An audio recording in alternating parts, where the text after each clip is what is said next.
Good morning, everyone. Today is going to be a great day ahead. Do your best, believe in yourself, stay happy and healthy always. तो आज की कहानी का शीर्षक है इंतज़ार। जी हाँ दोस्तों, सबसे हेटेड वर्ड आज तक माना गया है पेशेंस। तो क्या होता है कि आप ऐसा देखे भी होंगे ना। तो आज की कहानी इसी पे बेस्ड है। इससे पहले मैं कुछ बोल देती हूँ। क्या होता है, अक्सर हम ऐसा देखते हैं कि जब हम किसी जगह जाने के लिए ट्रेन या स्टेशन पे बैठकर ट्रेन का वेट करते रहते हैं, तो आप ऐसा सुने ही होंगे, आने वाली ट्रेन अपने निर्धारित समय से थोड़ी विलंब से चल रही है। और ऐसा होता भी है, जब भी हम वेट करते रहते हैं तो ट्रेन हमेशा लेट से ही आती है। और स्पेशली तब जब आप अपनी दोनों आंखें टकटकी लगाकर ट्रेन की पटरियों की तरफ देख रहे हो कि अब ट्रेन आएगा, अब ट्रेन आएगा, तब तो वो और भी विलंब करता जाता है। तो दोस्तों फिर क्या होता है, उसी टाइम अगर आप कभी सोचो चलो यार कुछ लेके आ जाते हैं, और आप उसी टाइम उठ के चिप्स या कुछ भी लेने जाते ही होते हैं, थोड़ी दूर पहुँचे ही होते हैं शॉप के पास, वैसे ही आपको ट्रेन की हॉर्न सुनाई देने लगती है। और फिर क्या होता है, ट्रेन आने लगता है। कहने का तात्पर्य ये है, जब हम किसी चीज़ को एकदम बेसब्री से इंतज़ार करते रहते हैं ना, तो वो उतना ही विलंब होती जाती है। इसके पीछे भी कुछ अच्छा ही होगा, इसलिए वो थोड़ी देर से आती है। तो आज की कहानी इसी पे बेस्ड है। तो क्या होता है, एक गांव था जहाँ पे एक मोहन नाम का लड़का रहता है। अब वो लड़का एक बेस्ट फोटोग्राफ़र रहता है। अब वो अपनी नौकरी के लिए शहर की ओर अपना रुख लेता है। चूँकि गांव में मोटी फ़ोटोग्राफी कर लेता है, तो उसे लगता है कि मैं बेस्ट हूँ, और वो रहता भी बेस्ट है। अब वो एक दफ्तर पे जाता है जहाँ पे एक बॉस बैठे होते हैं, उन्हें अपनी सारी फ़ोटोग्राफी वो दिखाता है। तो उन्होंने कहा, मैं आपको काम पे रख तो लूँ, लेकिन ये जो फ़ोटोग्राफी आपने की है ये उतनी अच्छी नहीं है।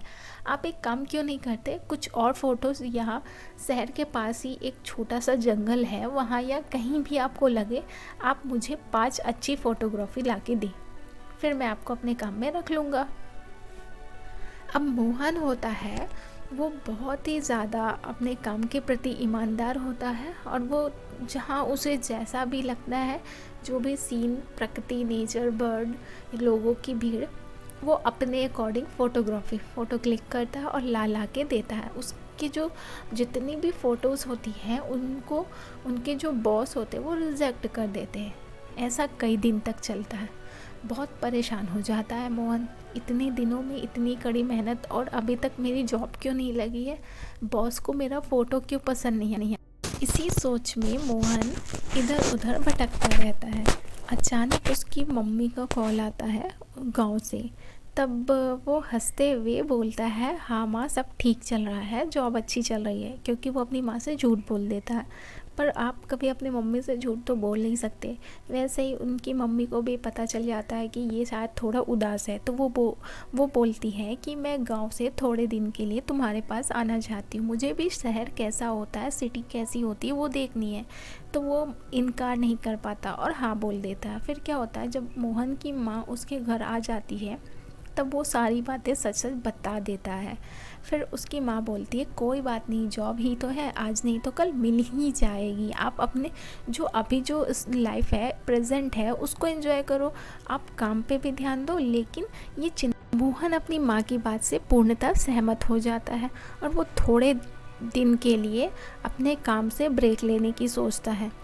अब वो फ़ोटोग्राफी करता ज़रूर है, लेकिन अपनी खुशी के लिए, अपने काम के लिए नहीं, और अपनी माँ के साथ रहता है खुशी से, आनंद से। अब एक बार क्या होता है, उसकी माँ कुछ बना रही होती है या कहीं, तो वो अपनी माँ की एक प्यारी सी फ़ोटो क्लिक करता है, और ऐसे ही वो अपलोड कर देता है, जो फ़ोटो लोगों को बहुत पसंद आती है। और वो उस फ़ोटो में इतनी शांति, रौनक रहती है ना, कि वो सच में पसंद करने वाली ही फ़ोटो होती है। तो सभी को उसकी फ़ोटोग्राफी है वो बेस्ट लगती है। ऐसे ही धीरे धीरे वो फ़ोटो सोशल मीडिया में फैलते हुए उनके बॉस के पास चली जाती है, और उनके जो बॉस हैं उनको भी वो फ़ोटो बहुत पसंद आती है, और तुरंत उसे कॉल करके अपने जॉब में रख लिया जाता है। इस प्रकार ये कहानी है। तो इस पर क्या होता है कि जब भी हम किसी चीज़ को ना, ऐसा बोला जाता है कि आप किसी चीज़ को सच्चे दिल से चाहो तो कायनात मिलाती, ये सच है। लेकिन ऐसा भी होता है, कभी आप किसी चीज़ को एकदम वेटिंग करते रहोगे ना, अब मिलेगी अब मिलेगी, तब वो और विलम्ब होती जाती है। और थोड़ी सी वहाँ से अपनी नज़र हटाएं और अपने दूसरे काम पे ध्यान दें, फिर देखिएगा जो सफलता जिस चीज़ की आप वेट कर रहे हैं वो तुरंत आपके पास आ जाएगी। तो please keep smiling always. Thank you so much.